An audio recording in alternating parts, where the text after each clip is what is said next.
नमस्कार. MSMEs म्हणजे आपले लहान आणि मध्यम उद्योग. त्यांच्यासमोर अकाउंटिंग ऑटोमेशनमध्ये नेहमीच काहीतरी अडचणी उभ्या राहतात. आज आपण या सामान्य चुकांबद्दल बोलणार आहोत आणि त्या कशा सुधारायच्या हे पाहणार आहोत. चला मग सुरुवात करूया. एक गमतीशीर गोष्ट आहे नाही का? म्हणजे बघा, ऑटोमेशन आणायचं तर सगळं सोपं व्हायला हवं, स्पष्टता यायला हवी. पण होतं उलटंच, सगळा गोंधळच वाढतो. असं का होतं? चला याच प्रश्नाचं उत्तर आज शोधूया. तर ह्या गोंधळातून बाहेर पडण्याचा मार्ग आहे तो 4 महत्वाच्या स्तंभांवर उभा आहे. पहिला आहे संरचना, मग नियंत्रण, त्यानंतर विजिबिलिटी आणि शेवटी मार्गदर्शन. आपण एक एक करून हे सगळे स्तंभ समजून घेऊया. चला तर मग सुरुवात करूया आपल्या पहिल्या स्तंभापासून, तो म्हणजे संरचना. खरं सांगायचं तर कोणत्याही यशस्वी ऑटोमेशनसाठी एक मजबूत संरचना हाच खरा पाया असतो. हा पायाच नसेल तर पुढची इमारत कोसळणारच. आणि मग बघा, इथेच सगळ्यात पहिली आणि मोठी चूक होते. ती म्हणजे कोणतंही प्लॅनिंग न करता थेट सॉफ्टवेअर विकत घेणं. म्हणजे आपलं काम कसं चालणार, त्याचा फ्लो कसा असणार हे ठरवण्याआधी जर टूल विकत घेतलं तर गोंधळ आणि चुकांशिवाय दुसरं काहीच हाती लागत नाही. तर मग यावर उपाय काय? सगळ्यात महत्वाचं, आधी तुमची कामाची पद्धत, तुमची प्रोसेस काय आहे हे ठरवा. कोणाला मंजुरीचे अधिकार आहेत, कोणाची काय जबाबदारी आहे, हे सगळं कागदावर आणा. एक गोष्ट नेहमी लक्षात ठेवा, सॉफ्टवेअर हे माणसांनी तयार केलेल्या प्रोसेससाठी असतं. माणसं सॉफ्टवेअरनुसार चालत नाहीत. आता दुसरी एक मोठी चूक बघा, सदोष लेजर रचना. म्हणजे काय? तर समजा तुमचा अकाउंटिंग रेकॉर्डमध्ये ऑफिस खर्च पण आहे आणि कार्यालयीन खर्च पण आहे. दोन्हीचा अर्थ एकच, पण नावं दोन. झालं, तुमचा सगळा डेटा विस्कळीत झाला. मग जे रिपोर्ट्स येतील त्यातून काहीच कळणार नाही. पण याउलट विचार करा, जर हेच लेझर एकदम स्वच्छ, नीटनेटके असेल तर त्याचे फायदे जबरदस्त आहेत. तुम्हाला एकदम स्पष्ट नफा-तोटा पत्रक मिळतं. प्रत्येक विभागावर किती खर्च होतोय हे कळतं. आणि सगळ्यात महत्त्वाचं, या माहितीच्या आधारावर बिझनेससाठी योग्य निर्णय घेता येतात. चला आता वळूया आपल्या दुसऱ्या स्तंभाकडे, आणि तो आहे नियंत्रण, म्हणजेच कंट्रोल. ही एक अशी सिस्टीम आहे जी तुमच्या कामाच्या पद्धतीचं आणि तुमच्या मालमत्तेचं, चुका आणि फसवणूक या दोन्हींपासून संरक्षण करते.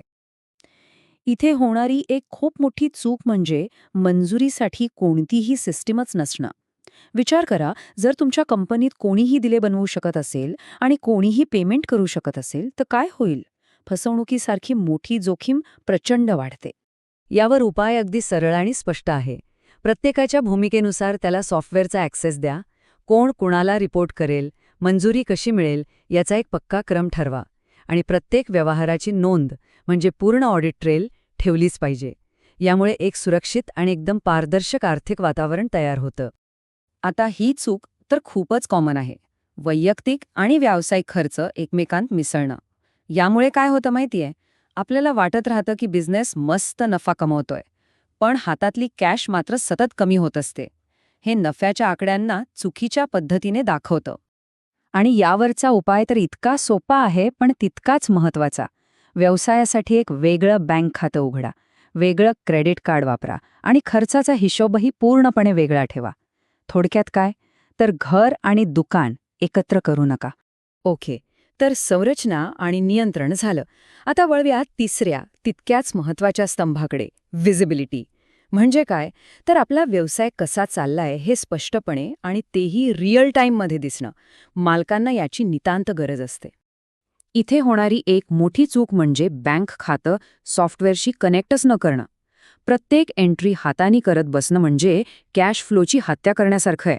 कारण यामुळे तुमच्याकडे प्रत्यक्षात किती कॅश आहे याचा अंदाज कधीच बरोबर लागत नाही. पण विचार करा, जर तुम्ही बँक फीड्स कनेक्ट केले तर व्यवहार आपोआप सॉफ्टवेअरमध्ये येतात. रिकन्सिलिएशन म्हणजे ताळमेळ एकदम फटाफट होतो. आणि सगळ्यात भारी म्हणजे आज, आत्ता, या क्षणी तुमच्या बँक खात्यात किती पैसे आहेत हे तुम्हाला दिसतं. आणखी एक चूक, मालकांसाठी डॅशबोर्डच नसतो. आता बघा, जर व्यवसायाची सगळी महत्त्वाची माहिती एकाच ठिकाणी एका नजरेत दिसली नाही तर मालक निर्णय कशाच्या आधारावर घेणार? मग ते जुन्या किंवा अर्ध्या कच्च्या माहितीवर अवलंबून राहतात आणि तिथेच धोका वाढतो. तर एका चांगल्या डॅशबोर्डवर काय दिसायला हवं? रोजची विक्री किती झाली, खर्च कुठे होतोय, सध्या हातात कॅश किती आहे आणि बाजारातून येणं किती बाकी आहे, ही सगळी माहिती जर एका क्लिकवर मिळाली तर निर्णय घेणं किती सोपं होईल नाही का? आणि आता आपण आलो आहोत शेवटच्या आणि अत्यंत महत्त्वाच्या स्तंभावर, मार्गदर्शन म्हणजेच गायडन्स. कारण नुसता डेटा असून उपयोग नाही, त्या डेटाचं विश्लेषण करून योग्य, हुशार निर्णय घेता आले पाहिजेत. अनेकदा काय होतं, लोक महागडं सॉफ्टवेअर इन्स्टॉल करतात आणि मग त्याकडे बघतही नाहीत. पण एक लक्षात घ्या, जर तुम्ही महिन्याच्या महिन्याला रिपोर्टचा आढावा घेतलाच नाही, तर तो सगळा डेटा कचरा आहे, त्याचा काहीच उपयोग नाही. तर दर महिन्याला नक्की काय बघायचंय? तुमचा नफा तोटा आणि कॅश फ्लो तपासा. कोणाकडून किती पैसे किती दिवसांपासून येणं बाकी आहे ते बघा. आणि हो, जीएसटीचा ताळमेळ बरोबर आहे की नाही याची खात्री करा. हे जेव्हा तुम्ही कराल तेव्हाच त्या आकड्यांना खरा अर्थ प्राप्त होईल.